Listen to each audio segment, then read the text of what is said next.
याद करने के दो ही तरीके हैं, एक तो मैंने रिवीजन वाला मेथड आपको बताया था कैसे, दूसरा टेस्ट पेपर।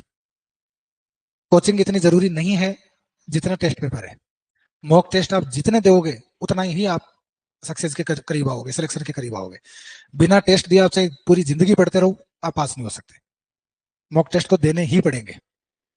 ठीक है, तो बहुत सारे टेस्ट मिलते हैं बाहर, ले आओ यहाँ से, सर से पूछ लो इनके पास में अगर अवेलेबल हो तो जैसे ही टॉपिक कंप्लीट होता है पूरे टेस्ट दो और बार बार दो उनको, दिए हुए टेस्ट को दोबारा दो।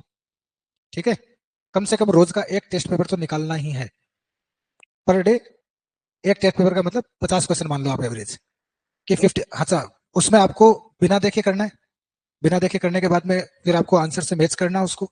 अब देखना भाई आपके पहली बार मान लो 50 में से 10 सही होते हैं, 40 गलत हो गए। ठीक है, तो लोड नहीं लेना है, बस उनके आंसर देख लेने भाई, हाँ इसका आंसर ये है, इसका ये गलत हो गया। अगली बार जब दोगे तो अपने आप ही कम होते जाएंगे वो। ठीक है, धीरे धीरे उसमें करेक्शन बढ़ता जाएगा। रटना नहीं है, रटने से ये चीजें याद नहीं होगी, किसी को भी याद नहीं होती, मेरे को भी याद नहीं है, मुझे अभी भी याद नहीं है, मुझे देखना ही पड़ता है।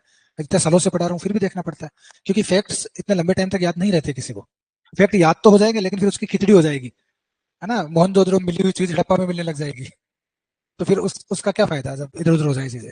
तो उसके लिए बेटर है timely revision, revision according to the given pattern, जो आपको पैटर्न दिया है उसी हिसाब से। और उसके अलावा the max number of mock test you can take.